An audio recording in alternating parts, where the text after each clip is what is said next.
L'Église Habas Shalom est heureuse de partager avec vous cet enseignement pour votre édification. Nous vous souhaitons une bonne écoute. D'accord. Pourquoi je vais enregistrer? Parce que j'estime que c'est un enseignement qui peut aider, ok? Qui peut aider d'autres personnes. Donc je me dis, j'enregistre, on le garde, on peut le réécouter, on peut l'écouter. L'enseignement, c'est que quand je pensais à la réunion des responsables, selon déjà le bilan que je peux faire par rapport à la collaboration de travail qu'on a eu pendant 2017, tout ce temps, j'ai reçu par l'Esprit qu'il faut enseigner sur comment œuvrer auprès d'un leader ou auprès d'un homme de Dieu. Comment œuvrer auprès d'un leader ou auprès d'un homme de Dieu. Je me dis, c'est quand même quelque chose de très important. Moi aussi, j'ai œuvré auprès des leaders, j'ai œuvré auprès des hommes de Dieu. Et j'ai appris beaucoup de choses, j'ai fait beaucoup d'erreurs, mais j'ai appris beaucoup de choses. Et je pense que généralement les enseignements sont là pour raccourcir l'épreuve pour plusieurs personnes. Quand on vous enseigne, c'est pour ne pas prendre tout le long chemin que nous on a pris pour être là, c'est pour pouvoir aller plus vite et gagner du temps. Donc c'est dans ce but-là qu'on enseigne et qu'on transmet des choses importantes qui pourront vous aider. Donc comment travailler auprès d'un leader, c'est très très très très important parce que en toute chose, nous avons besoin d'être enseignés.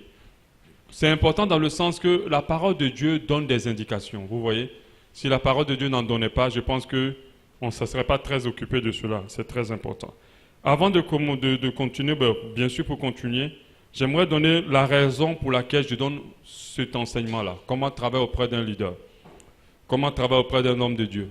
La raison pour laquelle je le donne, je ne la donne pas dans le but de vous formater à ma guise. Ça, vraiment, loin de moi cette pensée. Parce que tout le monde dit, il nous enseigne là pour pouvoir nous manipuler comme lui veut. Non, ce n'est pas dans le but.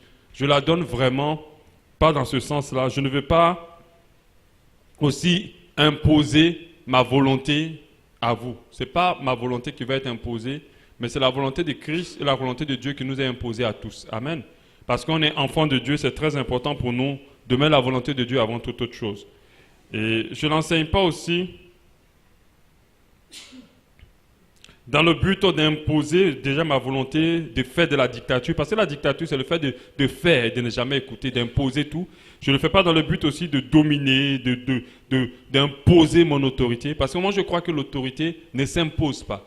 L'autorité s'inspire. L'autorité se dégage. Okay? C'est-à-dire que de la manière dont tu te comportes, dont tu vis, dont tu fonctionnes, naturellement, les gens ressentiront ton autorité. Okay? Donc, c'est cela. Et mon but, vraiment, c'est la volonté de Dieu. Et mon cœur est plus orienté vers la volonté de Dieu que toute autre chose. Dans notre fonctionnement, par rapport à l'Assemblée, à plusieurs reprises, je me suis mis devant le Seigneur. Il m'a dit, non, ça, tu dois revoir, ça, tu dois revoir. Donc, mon cœur vraiment cherche vraiment la volonté de Dieu, plus que ma propre volonté, plus qu'imposer ma volonté aux gens. Donc, comme je le disais, j'ai travaillé auprès des leaders, j'ai fait beaucoup d'erreurs, j'ai appris beaucoup de choses. Cet enseignement, pourquoi? Cet enseignement va nous aider à être une vraie aide, un vrai soutien auprès d'un leader. Parce que si tu ne le sais pas, tu n'es pas venu pour pouvoir faire des choses selon ta volonté, mais tu es venu pour être une aide. Amen. Tu es venu pour être un soutien. Et si tu ne connais pas ce enseignement, au contraire, au lieu d'être un soutien pour l'avancement du ministère, tu vas être un blocage. C'est pour ça que Jésus pouvait dire, celui qui ne construit pas ou celui qui ne bâtit pas avec moi est contre moi. Donc si tu n'as pas reçu cet enseignement, tu serais dans une église, au lieu de faire avancer la vision, tu vas être un blocage. Au lieu que le leader ait des sujets, par exemple de prier pour les âmes et tout ça, ce serait maintenant ton sujet, mais t'enseigner comment faire pour gérer cette personne. Comment faire pour gérer cette personne. Tu donnes un autre travail au leader, au lieu d'être une aide. Amen. Donc, déjà, être une véritable aide pour le leader. L'autre, honorer Dieu et servir Dieu au travers du leader. Parce que lorsque tu sers un leader qui sert Dieu, tu sers Dieu. Donc c'est un but. Si tu ne sais pas ça, tu vas penser que tu es en train de faire les choses pour le leader. Or, en réalité, tu es en train de servir Dieu. Or, si tu fais les choses pour le leader, il y aura beaucoup de problèmes, tu auras beaucoup de manquements. Donc là, il y a un problème. Attirer aussi sur ta vie la faveur et les grâces de Dieu. Expérimenter l'élévation. Lorsqu'on voit Joseph a été élevé de plus en plus parce qu'il a su travailler auprès des leaders. Il a su travailler auprès des autorités. Il a su avoir l'attitude qu'il faut auprès des autorités que Dieu lui a mis. Peu importe leur niveau de sagesse, peu importe comment ils sont. Et c'est là que Dieu l'a élevé. Quand tu travailles comme il faut auprès d'un leader, tu vas évoluer. L'autre élément, pour l'intérêt de cet enseignement, tu dois comprendre que le fait de correctement être une bénédiction auprès d'un leader va te permettre de bénir toi-même ton ministère dans l'avance. Amen. Parce que si tu n'as pas été soumis à un leader, aucune personne ne pourra se soumettre à ton ministère. Et d'autres ne savent pas ça. D'autres ne savent pas ça. Ils sont très difficiles auprès des leaders en se disant oui, ma volonté, ma volonté. Ils ne sont pas obéissants, ils ne sont pas à l'heure, ils ne sont pas prêts. Bon. Après, tu vas retrouver ça. Tu vas retrouver ça. Tu vas forcément retrouver. Donc, être soumis au leader, c'est aussi s'aimer pour son ministère futur. Travailler comme il faut auprès d'un leader, c'est s'aimer pour son ministère futur. Si tu donnes tout ce que tu as auprès d'un leader, Dieu créera autour de toi des gens qui vont donner au centuple. Amen. Et là, il faut que toi, tu puisses le comprendre. Et moi, je l'ai compris. Je l'ai compris. Même si je suis leader aujourd'hui, Dieu m'envoie vers des pères que je dois honorer. Je dois honorer pour que mon ministère aussi, je trouve des gens qui m'honorent et qu'on avance. Amen. Et c'est très, très, très important. Parce que la Bible nous dit clairement que tout ce que vous voulez que les hommes fassent pour vous, faites-le pour eux. Est-ce que tu aimerais être toi-même auprès de toi-même dans ton ministère ou dans ton travail? Parce que le leader, ce n'est pas seulement le ministère n'est pas seulement que prêcher. Il y a aussi ton entreprise. Tu vas créer ton entreprise. Comment tu aurais voulu que tes subordonnés soient auprès de toi? Tu vas peut-être être à la tête d'un mouvement, mais de quelque chose. Comment tu aimerais que tes subordonnés soient auprès de toi? Toi-même, sois déjà comme cela auprès du leader vers lequel Dieu t'a envoyé. Amen. C'est quoi un leader? Pour définir le leader, je suis parti de la définition de regarder le leadership de Jésus. C'est vrai qu'il y a eu beaucoup de leadership dans la Bible, surtout le leadership de l'Ancien Testament. Et les gens sont beaucoup plus concentrés sur ce leadership-là. Moi, je pense que le meilleur des leaderships dans la Bible, c'est celui de Jésus-Christ. Amen. Il avait un leadership qui amenait. Il avait un leadership qui n'imposait rien. Il avait un leadership vraiment d'amour et de sagesse. Vraiment, il avait un leadership très grand. Il avait une vision. C'était qu'il devait venir accomplir un sacrifice à la croix de Golgotha pour sauver le monde entier. Mais pour cela, il avait besoin des gens. Parce qu'on ne peut pas parler de leadership si tu es seul. Il avait besoin des gens. Donc, il avait besoin des gens, c'est pour ça qu'il les a cherchés, il les a sélectionnés. Mais il les a sélectionnés autour de lui, il devait les amener dans sa vision. Mais ce n'est pas pour autant qu'il n'a pas eu des couacs à des niveaux. Il en a eu. Mais il a su les amener et accomplir ce pourquoi Dieu l'a appelé. Un leader, c'est d'abord quelqu'un qui a une vision. Jésus avait une vision. Il savait ce qu'il devait faire. Il savait où il allait. Il savait ce qu'il devait accomplir. Moi, je ne suis pas là pour juste faire une église. J'ai une vision. J'ai une orientation. Je veux aller quelque part et je vais accomplir quelque chose. Et vous êtes là, certes, pour votre édification, pour votre bénédiction, mais pour vous qui travaillez auprès de moi, vous êtes là aussi pour m'aider à accomplir cette vision. Tant que vous êtes là. Le leader chrétien est une personne qui a cru d'abord en Jésus. Qui a reçu Jésus. Qui a Jésus vraiment dans son cœur, qui a été converti. Parce qu'il y a des leaders qui n'ont pas cette expérience de la conversion. Je ne parle pas de ça. Il est d'abord converti, c'est très important. Qui marche par l'esprit, et qui a reçu de l'esprit une vision. Parce que Abba Shalom, je ne l'ai pas donné dans un but de faire beau ou de chercher un nom beau. Je l'ai donné en fonction de la vision. L'amour, expérimenter l'amour et la paix de Dieu. C'était le fardeau que j'ai dans mon cœur et que j'ai à partager avec tout le monde. Il ne peut pas mener à bien sa vision sans collaborateurs, sans des personnes avec qui travailler. Et c'est très important avec qui œuvrer. Des chrétiens convertis aussi dans la foi. Amen. Et c'est ça déjà un leader. Un leader, c'est une personne qui sait où il va. Parce que si tu as quelqu'un à qui tu demandes mais où on va, il ne sait pas, ce n'est pas un leader qui est à côté de lui. Parce qu'un leader, il sait où il va. Il sait où il va. Il sait où il va. Et c'est à lui que Dieu donne les orientations par rapport à l'avancement. Quand on regarde le leadership de Moïse, il savait où il allait. Le peuple a boudé à plusieurs reprises parce qu'il ne comprenait pas où il allait. Mais lui, il savait qu'il les amenait sur la terre promise.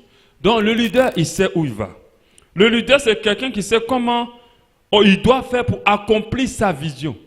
Quand Dieu te dit tu dois faire telle chose, il te explique aussi comment tu dois le faire. Ok? Il sait ce qu'il faut pour accomplir sa vision. Dieu va lui révéler sa volonté. Il peut passer par des personnes, bien sûr, son épouse, des membres de l'église, d'autres leaders, comme le cas de David, quand il a péché, Dieu a utilisé un autre leader pour lui parler. Donc, il peut passer par plusieurs personnes pour lui parler, mais Dieu va se révéler tantôt d'une manière ou d'une autre à son leader selon l'orientation. Tout ce qu'il va recevoir, il doit le recevoir et le comparer par rapport à sa vision. La vision qu'il a reçue du Seigneur. Un leader, c'est aussi quelqu'un qui est tenu responsable de tout ce qui ne marchera pas. Dieu ne viendra pas poser la question à Alain ou à Jonathan pour dire pourquoi Abba Shalom n'évolue pas. Même si c'est Alain qui a créé le problème, Dieu ne va pas poser la question à Alain. De telle sorte que dans le jardin d'Éden, Dieu n'a pas parlé à Ève. Il est venu parler à Adam. Il a posé la question à Adam, qu'est-ce qui s'est passé? Donc il est responsable de tout ce qui se passe en Éden. Dieu n'ira pas demander les comptes à quelqu'un d'autre en dehors du leader. Dieu respecte la hiérarchie qu'il a établie. Donc s'il t'a mis en tant qu'autorité, il ne va pas demander à ton subordonné de venir faire autre chose. Il va passer toujours par l'autorité. Avant de changer cela, il va d'abord t'enlever l'autorité. Comme il a fait pour David et pour Saül. Mais il ne va jamais sauter David et Saül pour vouloir travailler avec David. Ok? Il va d'abord enlever. Le cas d'Adam et Ève, le cas de Moïse. Quand le peuple péchait, Dieu ne s'adressait pas au peuple, il s'adressait à Moïse. Donc il est responsable de tout ce qui se passe en interne. C'est lui qui doit veiller sur la vision. Une vision qui va certainement être mise à rude épreuve. Amen. Il a une vision. Elle doit être mise à rude épreuve. Un véritable leader, c'est quelqu'un qui attrape sa vision, qui ne la lâche pas. Elle va être mise à rude épreuve parce que tous ceux qui vont rentrer viendront avec leur vision. Tous ceux qui vont rentrer, qui vont collaborer, auront la vision, une vision particulière de fonctionnement pour eux. Chacun viendra. Elle va être mise à rude épreuve. Deux fois même, la vision peut être mise à rude épreuve par l'épouse même de leader ou le mari. Parce que la personne n'a pas peut-être rentré dans la vision ou la personne n'a pas compris le leader a une vision, il faut l'accompagner. Donc c'est beaucoup, elle peut être mise à rude épreuve aussi en regardant ailleurs, à gauche, à droite. Si tu ne te concentres pas sur la vision en tant que leader, arrivé un moment, tu peux la perdre ta vision et te retrouver ailleurs par rapport à ce pourquoi Dieu t'a suscité, a suscité cette œuvre en nous. C'est aussi une personne qui peut subir des pressions, des oppressions, des attaques, passer par le désert, vivre la disette. Quand on prend le cas de Jésus, qui était dans le désert même, qui priait jusqu'à ce que sa sueur devienne le sang, il vivait la pression. Parce que d'autres ne le réalisent pas. Ils ont l'impression que le leader, il est toujours bien, il est toujours heureux, il est toujours joyeux, tout va bien pour lui. Ah non. Le leader, c'est une personne qui peut subir la pression. On voit que en Luc 22, 43, on dit Dieu est obligé d'envoyer un ange du ciel pour fortifier Jésus. Amen. Dieu est obligé, on dit, alors un ange lui apparut du ciel pour le fortifier. Tellement c'était difficile pour lui. Donc c'est quelqu'un qui subit aussi la pression, c'est quelqu'un qui vit les manquements, c'est quelqu'un qui vit dans le désert, c'est quelqu'un qui peut être découragé. Amen. Vraiment, je explique le message selon que l'Esprit de Dieu m'a donné. C'est vrai qu'il y a tellement de choses, tellement d'enseignements par rapport au leadership. Et comment travailler auprès d'un leader, j'en ai trouvé moins. J'ai plutôt trouvé beaucoup plus sur les leaders, comment ils doivent fonctionner. Même si Christ était parfait, un leader n'est pas forcément quelqu'un de parfait. Et ça, les collaborateurs doivent intégrer ça. Si vous n'intégrez pas que le leader n'est pas parfait, vous allez être toujours frustré. Vous aurez toujours mal. Christ était parfait. Mais aucun leader de nos jours n'est parfait. On a des manquements, on fait des erreurs, on se trompe. Et ça, il faut l'intégrer. Quand on l'intègre, au lieu de pouvoir se fâcher ou d'être frustré, on prie pour le leader. Ok, je vais y arriver. Donc, aucun n'est parfait. Le leadership chrétien est basé sur le fait d'être un modèle de conduite. Mais néanmoins, le leader lui-même, même s'il n'est pas parfait, il doit être un modèle. Amen. Même s'il n'est pas parfait, il doit être un modèle.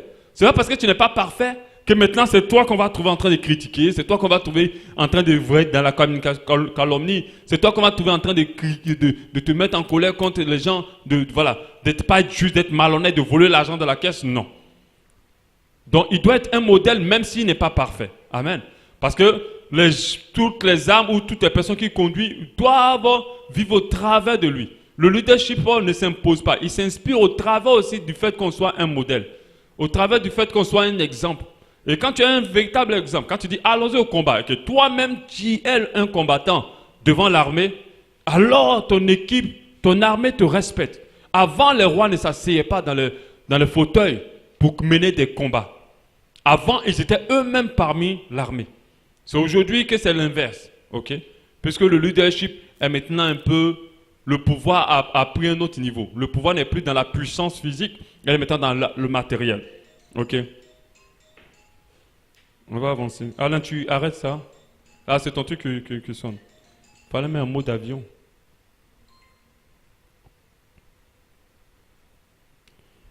Amen? C'est bon? Ça continue?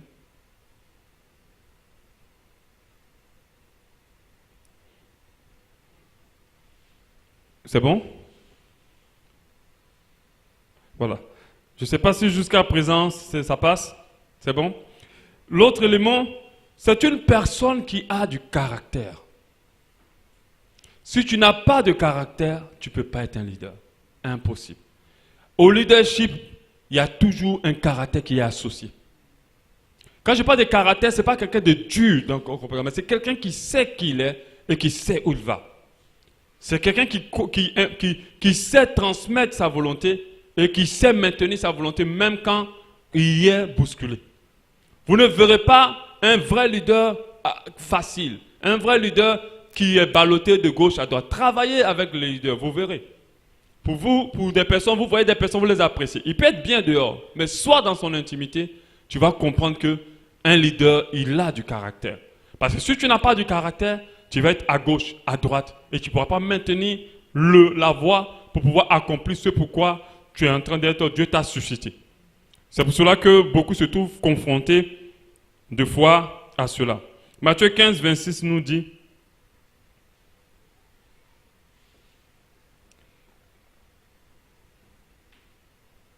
voilà. Bon, par rapport au caractère, on voit Jésus, comment il a répondu à Pierre. Quand Pierre lui proposait, allons-y là. Il a dit, arrière de moi Satan. C'est-à-dire, il a été ferme. Il ne s'est pas amusé. Comment quand la femme, je crois que c'est la femme cananéenne, est venue demander d'aider pour sa fille. Il lui a mal parlé, plus ou moins. Il lui a dit qu'on ne peut pas donner ce qu'on a prévu aux Juifs aux petits chiens. C'est-à-dire, tu sens qu'il a du caractère. Tu sais que Jésus n'était pas quelqu'un à qui on pouvait imposer les choses. Tu sais que Jésus n'était pas quelqu'un de démocratique. Il n'était pas un démocrate. Il était quelqu'un qui savait où il allait et personne n'avait le droit de le faire changer de chemin. Il devait foncer. Donc il a du caractère. Il faut du caractère pour être un leader. Ok? Maintenant, que dit la Bible au sujet d'œuvrer auprès d'un leader? C'est ce qui va nous intéresser aujourd'hui. Que dit la Bible pour le fait d'œuvrer auprès d'un leader? Nous devons comprendre que la Bible, la parole de Dieu, doit être le centre de notre assemblée. C'est celle-là qui doit incliner nos cœurs ou nous pousser à faire. Moi, dès que quelque chose, vous me dites, homme de Dieu, pasteur, telle chose est dans la Bible, alors moi, je suis réglé par ça. Je ne vais jamais rien comprendre. Je ne te comprendrai pas, même si tu m'expliques 1000 choses. Si la parole de Dieu dit le contraire, alors c'est la parole de Dieu qui va gagner dans mon cœur envers toi.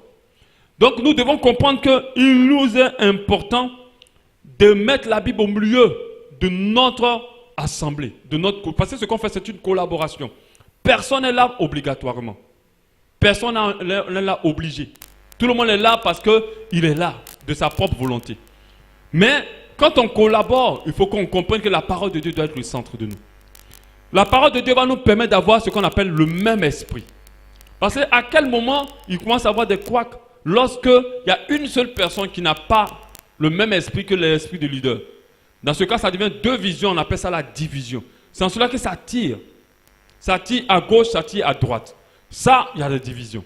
Donc, on doit avoir le même esprit. Mais si on reste sur la parole de Dieu, ce que la parole de Dieu dit aux subordonnés par rapport à l'autorité, il faut qu'on sait. Ce que la parole de Dieu dit aussi à l'autorité par rapport aux subordonnés. Parce que moi, je dois en tenir compte aussi. Amen.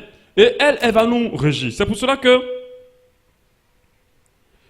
moi, je veux me baser sur ça. En me basant sur ça pour comprendre qu'est-ce que Dieu dit par rapport à un subordonné, par rapport au leader. J'aimerais aussi faire comprendre que Dieu ne peut pas se manifester puissamment dans une assemblée s'il n'y a pas l'union. Déjà au niveau des responsables. La Pentecôte s'est manifestée parce qu'ils étaient ensemble et ils avaient un même esprit. C'est là que la puissance de Dieu est descendue. D'autres pensent que c'est seulement un homme de Dieu qui peut bloquer l'avancement d'une œuvre. Non. S'il y a des personnes parmi nous qui n'ont pas l'esprit qu'il a, ça va coincer. Parce que pendant qu'on est en train de chercher autre chose, toi tu cherches autre chose, tu es en train de chercher ta place, tu es en train de chercher ton honneur, tu es en train de chercher autre chose, tu veux que les choses se fassent comme tu veux pas comme que tu n'aimes pas quand ça se fait comme ça, alors on ne sera pas dans le même esprit. Et Dieu ne pourra pas se manifester puissamment. Quand il va se manifester, arrivé un moment, il va coincer sur toi. Alléluia. Quand les langues sont tombées sur les 120, ils étaient tous dans un même esprit. Amen. Et le même esprit permet à Dieu d'exploser au milieu d'une assemblée. Permet à Dieu de se manifester puissamment auprès d'une assemblée.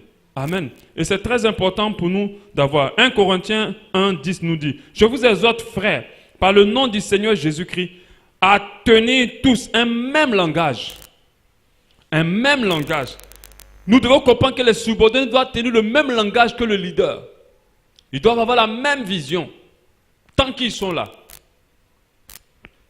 Et à ne point avoir de divisions parmi vous, mais à être parfaitement unis dans un même esprit et dans un même sentiment. Amen.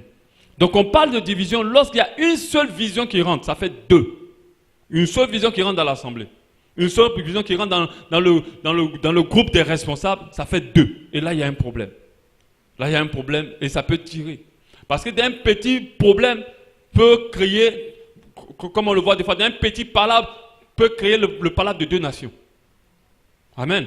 Donc, il ne faut pas qu'on minimise ça. Il faut que toi, en tant que subordonné ici, tu dois prier pour avoir le cœur du leader. Tant que tu es convaincu que c'est là que tu es et que tu veux œuvrer ici.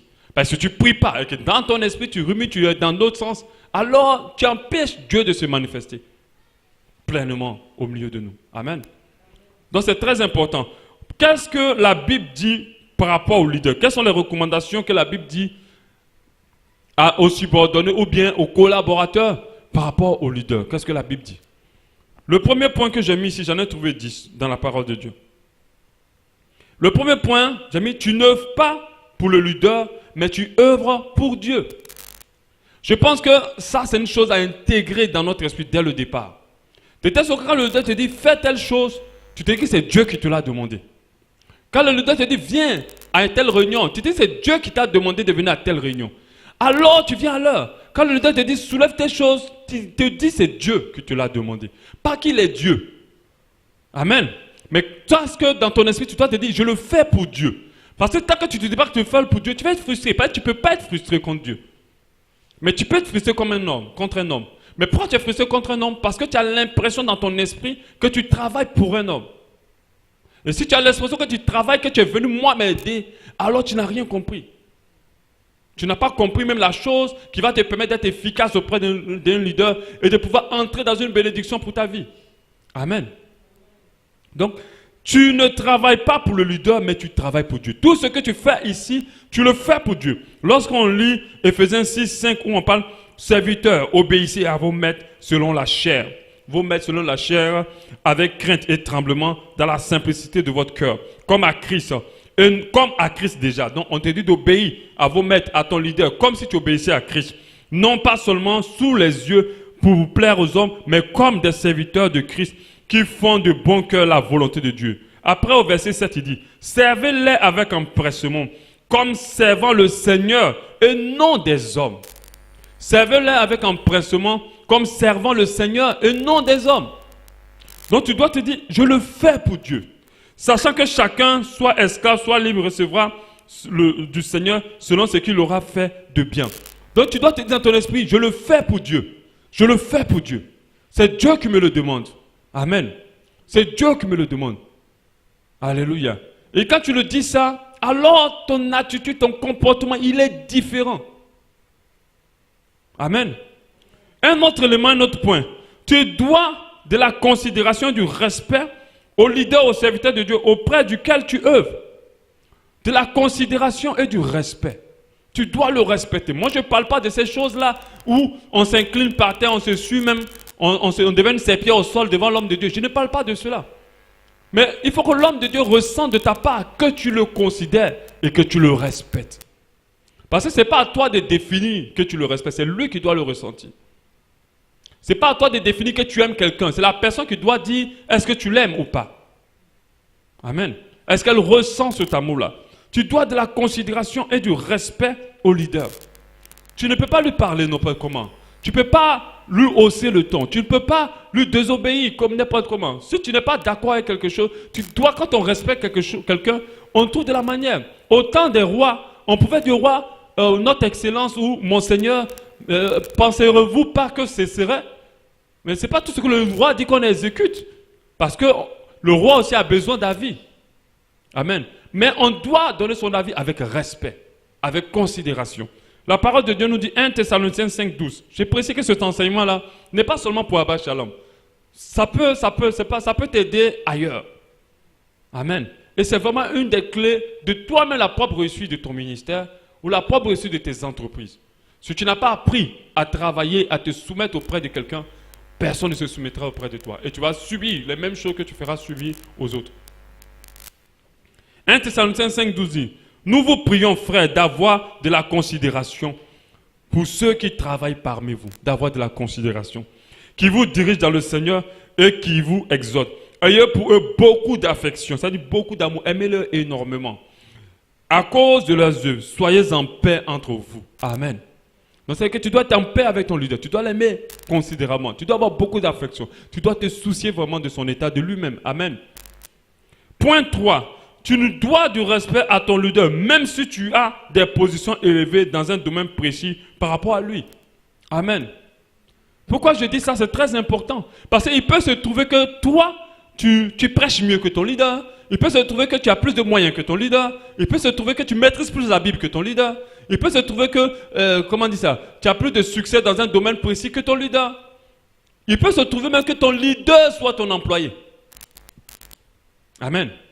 Que ton pasteur soit ton employé dans une entreprise, par exemple. Mais il est ton pasteur. Il peut se trouver ça, que ce soit le cas. Mais même si c'est le cas, tu dois de la considération, tu dois du respect. Parce que la Bible dit, en 1 Timothée 6, 2, la Bible dit, eux que ceux qui ont des fidèles pour maître. Vous savez que des fidèles pour maître, ne les méprisent pas.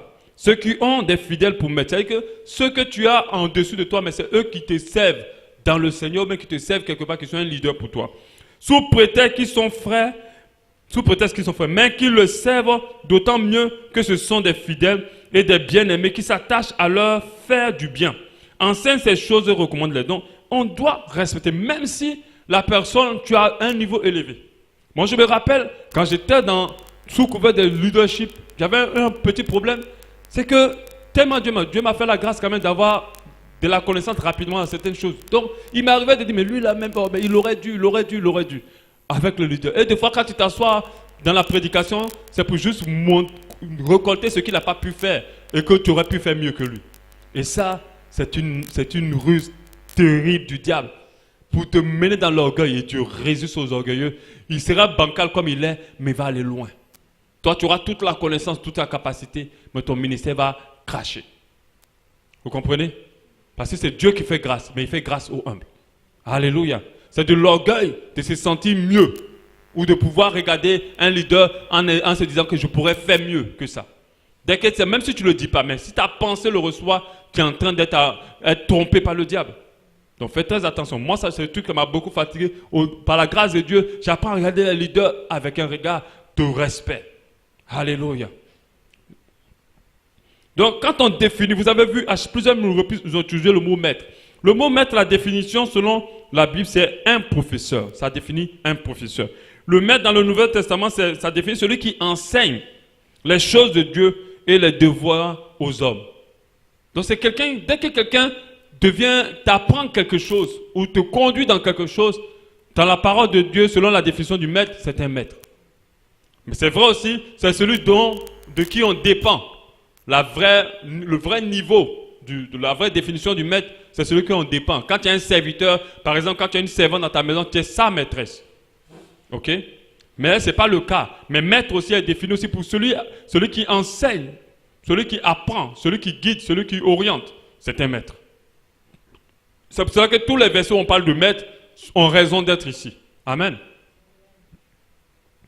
Donc c'est un docteur, c'est celui qui nous enseigne. Amen. On va passer au point 4.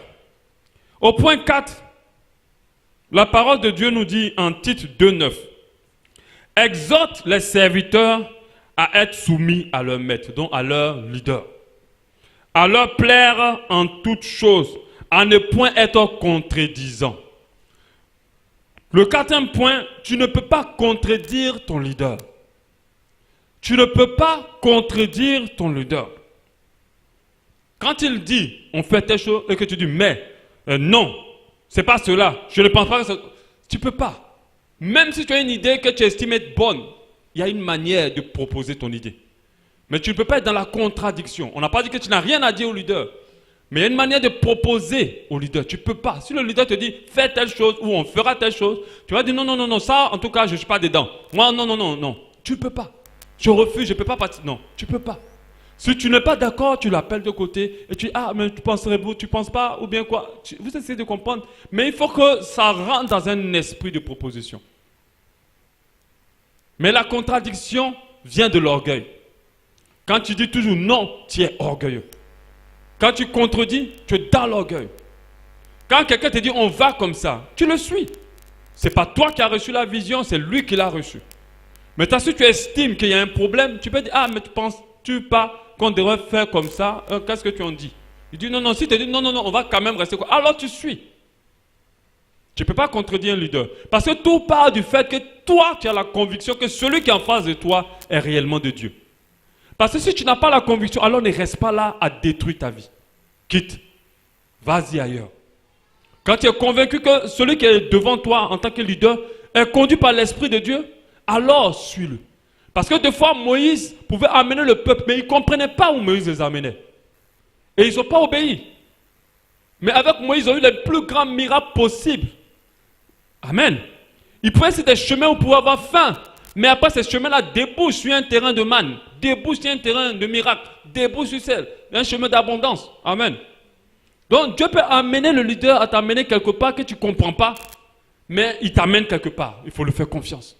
Faire confiance à Dieu qu'il a mis quelqu'un de bien devant toi. Quelqu'un qui est conduit par l'Esprit. Amen. Donc, tu ne peux pas contredire ton leader. Quand il te dit non, on ne fait pas comme ça, tu dis ok, on a compris, on va faire comme ça. D'accord, j'ai compris, je fais. Mais là, si tu estimes que tu as une bonne idée qui peut mieux faire avancer sa vision, pas imposer ou bien proposer ta vision, mais avancer sa vision. C'est pour ça que la première chose qu'un subordonné ou une personne dans une assemblée auprès d'un leader collaborateur doit savoir, c'est où il va lui. Et comment il veut voir les choses. Pas une vision, c'est déjà où on va, c'est quelque chose qu'on regarde, qui nous permet d'avancer, mais c'est aussi la manière dont on fait pour y arriver. Ça fait partie de la vision. Amen. Donc tu ne peux pas le contredire. Bibliquement, ce n'est pas... Il dit ne point être contredisant. Amen. D'être seulement soumis, mais de ne point être contredisant. Si tu contredis, on te contredira aussi à ton tour.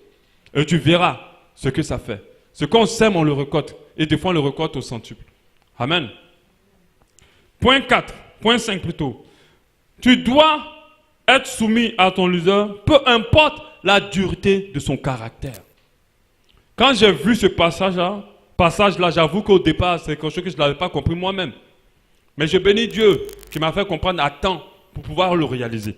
Parce que la parole de Dieu nous dit en 1 Pierre 2, 18, serviteurs, soyez soumis en toute crainte à vos maîtres, non à vos leaders. Non seulement à ceux qui sont bons et doux. À ceux qui sont bons et doux, ça veut dire qu'ils sont gentils, vraiment ils te plaisent, ils font comme tu veux. Ça veut dire que vraiment ça marche. Mais aussi à ceux qui sont d'un caractère difficile. C'est la parole de Dieu qui le dit. Donc si tu estimes que ton leader est compliqué, il est difficile, il a un caractère dur, toi ce n'est pas ton problème, c'est Dieu, il a affaire à Dieu. Soumets-toi. Sois soumis. Fais ce qu'il dit de faire. Accompagne-le selon que tu estimes que son caractère est difficile. Ne sois pas dans la contradiction, ne sois pas dans la rébellion. Amen. Parce que le caractère difficile ou pas dépend. Il y a quelqu'un qui va te trouver facile, mais l'autre pas. Notre caractère n'est pas compatible avec tout le monde en tant que leader. Amen. Parce que d'autres vont te trouver en tant qu'un pasteur ou un leader très bien. Certains vont dire vraiment, vraiment c'est le haut niveau avec celui-là pour travailler avec lui. Amen. Et moi, Je suis de caractère difficile en fonction des gens. En fonction des gens, ça veut dire que je suis quelqu'un de super rigoureux dans le travail. J'aime le travail correctement fait, proprement surtout fait. Et j'aime aussi qu'on n'oublie pas. Donc quand c'est comme ça, tellement je déteste la négligence, je vais être rigoureux. Mais c'est ça qui forge le bon caractère des personnes qui vont évoluer. Moi aussi j'ai appris à être rigoureux, auprès des gens très rigoureux. Depuis je ne le comprenais pas, mais j'ai compris. Amen. Donc c'est en cela, mais pour quelqu'un d'autre qui n'est pas trop auprès de moi, mais qui fait quelque chose d'assez simple, ou même qui a une petite nature de personne très concentrée, alors ça va passer. Mais si tu n'es pas concentré, forcément tu vas me trouver difficile. Amen. Si tu n'es pas quelqu'un d'investi et concentré, je serai très difficile pour toi. Mais si tu es concentré et que tu cherches à savoir où on va avec moi, sans rentrer dans ta vision, alors tu vas me trouver simple. Mais peu importe la parole de Dieu dit, qu'il soit difficile ou facile, tu dois être soumis. Amen. Qu'il soit difficile ou facile, tu dois être soumis. Qu'il soit de caractère difficile ou facile, tu dois seulement obéir. Comme si tu le faisais pour Dieu. Le point 6. Tu dois veiller à ce que ton leader ne manque de rien, prendre soin de lui. Si ça dépendait de moi, vraiment, j'arrive à me débrouiller sans les gens, par la grâce de Dieu. Pas que je n'ai pas besoin de vous, mais j'arrive à me débrouiller sans les gens. Mais c'est la parole de Dieu qui dit. La parole de Dieu nous dit en Galates 6:6 que celui que l'on enseigne, la parole, fasse part de tous ses biens à celui qui l'enseigne. Donc ça veut dire la parole de Dieu nous dit de donner à celui qui nous conduit dans le Seigneur, de veiller. Il m'arrive de pouvoir payer des gens dans l'assemblée quand j'ai besoin d'un travail. Mais moi je suis quelqu'un, j'aime pas devoir aux gens, c'est pour ça que je paye. Mais pour la personne elle-même, elle est en train de se créer des problèmes. Si tu es quelqu'un de dehors, je comprends que je puisse te payer. Mais tu es dans l'assemblée. Tu as une qualité. Je te le demande de le faire et tu me donnes une facture, je paye. Je vais payer cet argent, toi tu vas dire que tu as gagné de l'argent. Mais en fait, tu as pris de la malédiction. Parce que l'enseignement que je te donne est plus précieux que tout ce que tu donnes. Cet enseignement-là va t'amener au salut, va te permettre d'être en accord avec Dieu. Et il n'y a rien de plus important dans ce monde-là que d'être en accord avec Dieu. Mais quand je me retrouve à te payer parce que je t'ai demandé un service et tu pries dans cette assemblée, tu es en train de prendre une malédiction. Tu n'es pas en train de te disposer bien pour la faveur de Dieu sur ta vie. Donc je suis obligé de payer. Vous voyez? Et ça, c'est pas très bien, c'est pas très juste. Parce que la Bible dit qu'on doit prendre soin du leader. Parce que ce que nous on fait, c'est-à-dire aujourd'hui les gens nous voient seulement devant les gens, on prêche. Mais derrière prêcher, là il y a beaucoup de choses. Si on n'a pas de vie de prière, si on n'a pas de vie de consécration, si on ne va pas lire des livres, si on ne va pas rechercher, si on est obligé de faire beaucoup de choses. Avant d'être devant, d'avoir ce niveau, de continuer dans ça. Et la Bible dit que d'autres soucis pour nous là, ça ne doit pas être. C'est plutôt la concentration pour lever le ministère. Amen. Donc la Bible dit que celui qu'on enseigne doit faire part de tous ses biens. L'apôtre Paul lui-même, il en parle. Et moi, je suis d'accord avec lui. Il dit que lui-même, il sait qu'il y a un droit de prédicateur. C'est-à-dire qu'il y a quelque chose que l'homme de Dieu doit avoir. Mais lui, il ne veut pas, il ne s'en occupe pas. Le plus important pour lui, c'est que la parole de Dieu passe. Et moi, je suis dans cette position. C'est-à-dire que je ne veux rien de personne, je ne m'attends à rien de personne. Pas parce que je n'ai pas besoin des gens.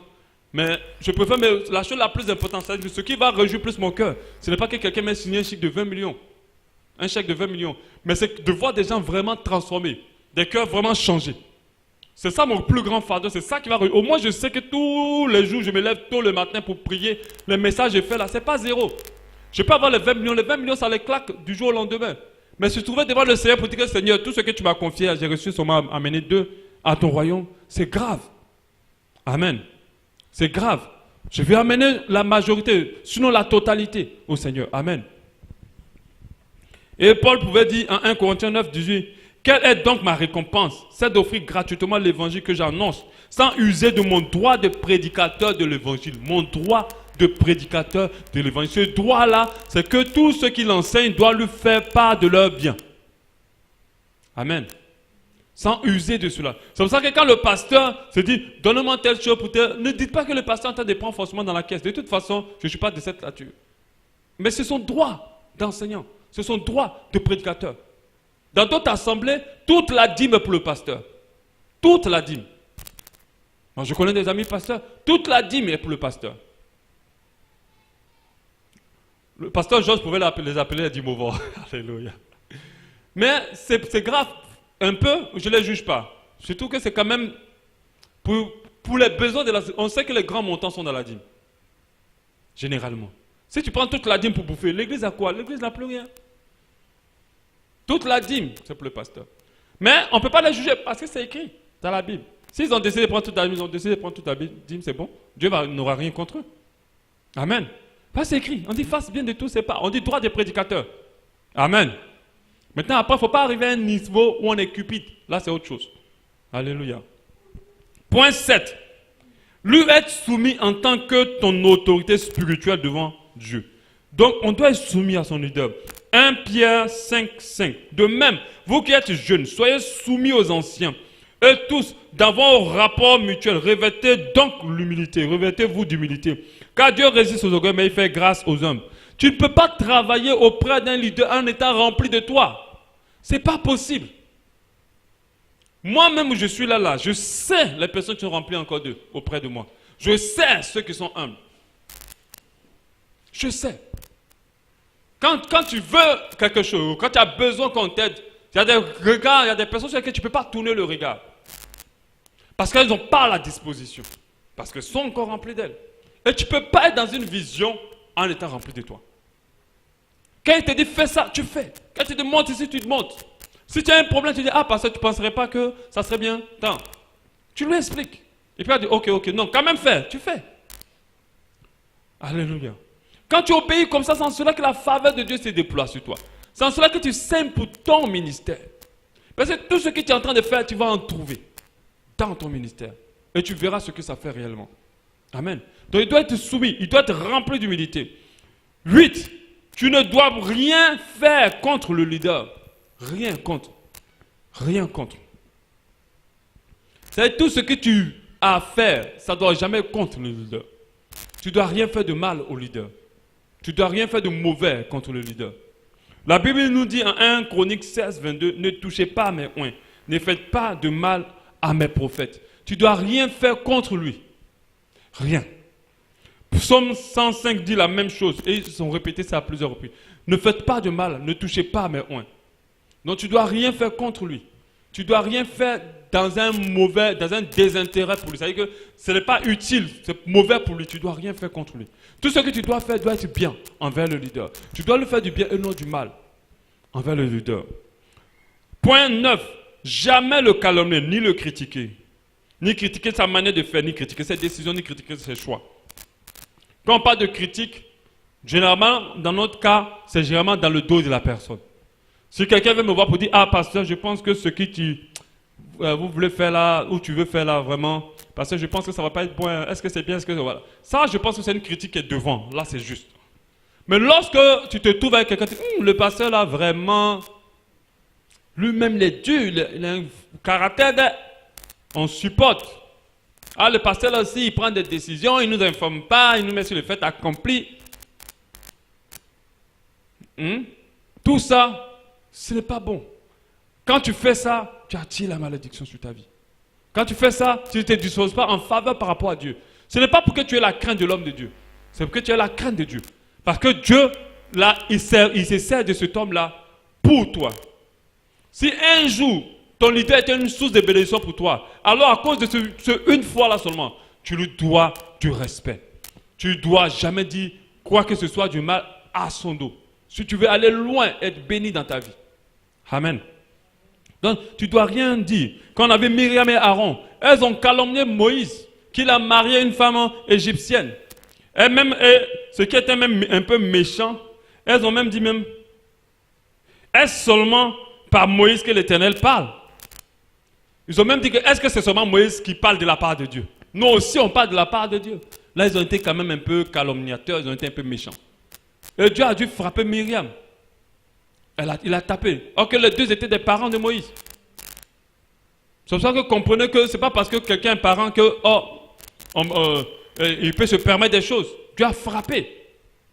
Elle était malade de la lèpre pendant 7 jours. Et après ça, on n'entend plus parler d'elle. C'est comme si Dieu avait enlevé sa grâce sur elle. Parce qu'elle aussi et Aaron avaient la possibilité de rencontrer Dieu. Et Dieu leur a dit clairement, mais vous savez que tous les prophètes qui sont là, moi je ne me révèle jamais à eux en face. Je me révèle en songe ou en prophétie. Mais Moïse, là, je parle avec lui bouche à bouche. Et vous avez osé même le critiquer, qu'il a marié une femme. Il leur faisait comprendre que comme mon serviteur s'asseye en haut ou en bas, c'est moi qui l'ai envoyé, c'est moi qui m'en occupe. Ne vous en occupez pas.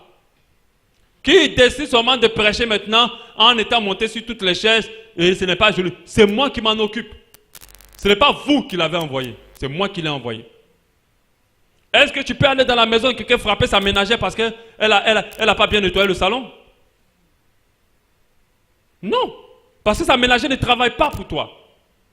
Moi je ne travaille pas pour toi, je travaille pour Dieu. Un idole ne travaille pas pour vous, il travaille pour Dieu. Et s'il a bien ou il a mal fait, c'est à Dieu de le reprendre. Amen. C'est à Dieu de lui dire, tu n'as pas bien fait. C'est pas à vous. C'est pas au subordonné de dire, de le critiquer. C'est bien de venir face à lui pour dire, je ne suis pas d'accord, peut-être, ça c'est bien. Mais lorsque derrière le dos, on dit telle chose, alors là, on agit mal. Et Dieu n'est pas content. Et des fois, la grâce est bloquée, est empêchée dans la vie de certaines personnes juste à cause du fait que leur bouche ne se retient pas. Amen.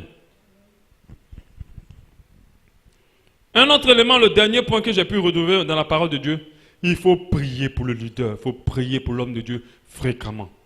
À plusieurs reprises, l'apôtre Paul pouvait dire priez pour nous, priez pour moi, priez pour nous, priez pour moi. Amen. Parce que les gens pensent que quand on est leader, on est toujours en force, on est toujours fort. J'ai dit en haut qu'on peut avoir des temps de faiblesse, on peut avoir des temps de difficulté, on peut avoir des temps d'oppression. Des fois quand un leader, c'est pour ça qu'aujourd'hui, quand j'ai préparé le message, Dieu me disait que des fois quand les leaders se détournent, quand les retournent dans l'adultère, c'est aussi un peu de la faute du peuple qu'ils conduisent. Parce que les gens ne prient pas pour eux. Les gens n'intercèdent pas pour eux. On est tous humains, personne n'est autre. Donc il peut arriver qu'on ne soit pas fort à des moments. Mais est-ce que toi, quand tu te lèves le matin, tu penses à dire, ah, il faut que je prie pour mon pasteur. Parce que si tu es connecté par l'esprit, déjà, mais il faut que tu aies déjà une vie de prière. Il faut déjà que tu aies une vie de prière, mais pour prier pour le pasteur. Si tu ne pries pas déjà, comment tu vas prier pour le pasteur? J'ai besoin de prière aussi. J'ai besoin qu'on prie. Tu n'as pas besoin de demander à chaque fois.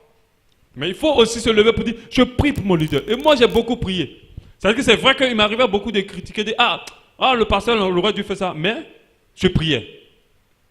Ce que je n'ai jamais dissocié, c'est la prière. Je priais toujours. Ça seulement, je le faisais. Parce que j'ai compris que si tu estimes que quelqu'un n'a pas quelque chose, alors c'est que tu estimes qu'elle a une faiblesse. Alors, si tu sais que tu as une faiblesse, alors tu peux prier pour qu'elle soit plus forte et qu'elle s'en sorte. Amen. Donc, il faut prier pour les leaders. Amen. Voilà. Donc, voilà un peu le tout de ce que je peux transmettre. Maintenant, je me suis dit, certainement, il aura des questions à poser. Et je pense que je vais laisser cette ouverture de questions. Et j'ai mis quelques questions qu'on peut se poser. Quelqu'un peut me dire, que faire si mon leader n'écoute personne? Amen. Et c'est cette question-là à trotter un peu dans ta tête. Parce qu'il peut arriver que tu te dis, il n'écoute personne, elle n'écoute personne. Tout ce qu'on dit là, c'est seulement ce qu'elle veut là, qu'elle fait. Que faire? Que faire quand mon leader ne délègue jamais? Je sais que quelqu'un s'est déjà posé la question. C'est-à-dire qu'il fait tout lui-même. Il ne donne jamais rien aux gens. Il est toujours partout. Voilà, c'est le mot que j'avais déjà entendu. Il est toujours partout. Que faire quand mon leader m'humilie devant les autres? Ça, il me gronde, m'insulte, m'envoie balader devant les autres. Il peut arriver que ton leader ne soit pas de bon poil et que tu viens et te dis, s'il te plaît, quitte là, et puis t'envoies balader devant les gens. Que faire? Que faire quand j'ai appris que mon leader m'a critiqué? Parce qu'il peut arriver que tu apprends que le pasteur a dit telle chose sur mon dos, calomnié ou a dévoilé l'un de mes secrets à quelqu'un d'autre. Il peut arriver. Que faire quand mon leader est tombé dans le péché? Ça arrive tellement. Que faire quand mon leader ne m'édifie plus? C'est-à-dire quand tu t'assois, tu écoutes les enseignements, tu ne reçois rien. Que faire quand mon leader me combat par jalousie? C'est-à-dire il est là maintenant, tu sens que ton leader là même, lui-même veut t'écraser. Que faire? Que faire quand mon leader ne fait pas bien ou pourrait faire mieux? C'est-à-dire que quand tu sens que lui-même il est un peu médiocre dans son travail, Il peut arriver que ton leader soit médiocre. Que faire quand mon leader se trompe assez régulièrement ou assez au sujet de la parole ou de l'interprétation de la parole de Dieu? Donc ça veut dire que quand il prêche comme ça, là, il a dit tant, mais c'est pas ça. Et ça, c'est pas seulement une fois, c'est beaucoup. Il peut arriver. Que faire quand mon leader divorce? Que faire quand mon leader manque de charisme et d'autorité? C'est-à-dire qu'il est vraiment doux. Il n'arrive même pas à bien parler aux gens. Les gens font les bêtises, mais il ne peut rien même pas parler. Que faire quand mon leader est trop autoritaire? Il domine trop les gens. Que faire quand mon leader fait de la caisse de l'assemblée sa poche et s'enrichit sur le dos de l'église? Amen. Ça, je suis sûr que parmi ces questions, il y a certaines questions que tu aimerais connaître la réponse. Mais une chose que j'ai compris dedans, un point pour la réponse. 1. Tu dois avoir la pleine conviction que celui qui est devant est de Dieu. 2. Tu dois avoir la pleine conviction que c'est auprès de lui que Dieu t'a envoyé. Si tu as cette conviction des deux choses, alors tout le reste, c'est la prière. Tout le reste, c'est la prière. Tu dois rentrer dans la présence de Dieu. Tu dois prier. Tu dois prier pour ton leader. Tu dois comprendre qu'il a un manquement, qu'il a un problème, ou bien qu'il a un souci, ou qu'il n'a pas compris quelque chose. Tu dois prier. Parce que si tu n'as pas la conviction qu'il est de Dieu, alors quitte. Si tu n'as pas la conviction que c'est auprès de lui que Dieu t'a envoyé, alors quitte. Parce que où tu n'es pas, ne sera pas une bénédiction pour toi. Parce que la bénédiction est associée toujours à un lieu. Si tu n'es pas au lieu où Dieu veut te bénir, quitte là. C'est que ton lieu est en train de chômer et tu es en train de rater une bénédiction. Donc il faut que tu aies d'abord ces deux convictions. Si tu apprends même que ton leader a divorcé, malgré cela, Dieu te dit tu dois rester là. Parce que Dieu fait des choses comme ça. Je disais la dernière fois quand j'enseignais que la justice de Dieu n'est pas la justice des hommes. Ton leader peut divorcer. Et puis Dieu va te dire tu restes là. C'est quand même mon oint. Amen. Parce que les gens n'arrivent pas à dissocier une personne ointe à la parole de une personne ointe à la parole de Dieu. Une personne ointe d'une personne ordinaire. Parce que quand elle est oint, même si elle pêche, elle est toujours oint. Donc tu ne peux pas te dire que non. Si Dieu a mis ta bénédiction, moi j'ai vu des personnes être dans des églises où les hommes de Dieu font des trucs terribles. Mais ces personnes-là sont extrêmement bénies. Bénies financièrement, bénies dans la relation avec Dieu. J'ai une connexion profonde avec Dieu. C'est pour ça, faites attention, ne jugez pas. Ne dis pas que Abba Shalom est une bonne assemblée. Nous ici on prêche la sanctification. Oui. Mais je te dis, dans des églises, d'abord, on ne prêche même pas la sanctification. Mais il y a des gens qui ont une vie de prière plus engagée que toi. Qui ont des connexions avec Dieu que toi, tu n'as pas, malgré que tu as Abba Shalom. Amen. Donc, que faire? Tu dois avoir ces deux convictions. S'il est de Dieu, c'est très important. Si il est, Dieu t'a amené auprès de lui, c'est là que Dieu veut te bénir. Alors, tu pries. Tu te tais, tu pries. Tu jeûnes pour lui. Tu prends son sujet de prière à cœur. Et tu dis, Seigneur, je sais que par la prière, il va changer. La prière fervente du juste a une grande efficacité. Une prière fervente, c'est une prière d'abord qui est basée sur la persévérance. Qui est basée sur la persévérance, qui est basée aussi sur la profondeur de notre désir. Si tu désires profondément que quelque chose se passe, quelque chose se passera dans la vie de celui-là. Amen. Amen. Est-ce qu'on peut laisser, on a jusqu'à 0-0, est-ce qu'on peut laisser un petit temps pour les questions? Est-ce que vous avez des questions?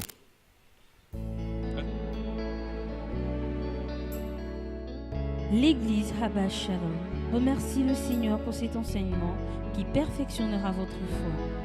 Pour plus de renseignements sur notre assemblée, veuillez nous joindre au plus 241 07 93 10 00 ou faites un tour sur notre site internet www.abbashalom.org ou encore visitez notre page Facebook. Abba Shalom, expérimentez l'amour et la paix de Dieu.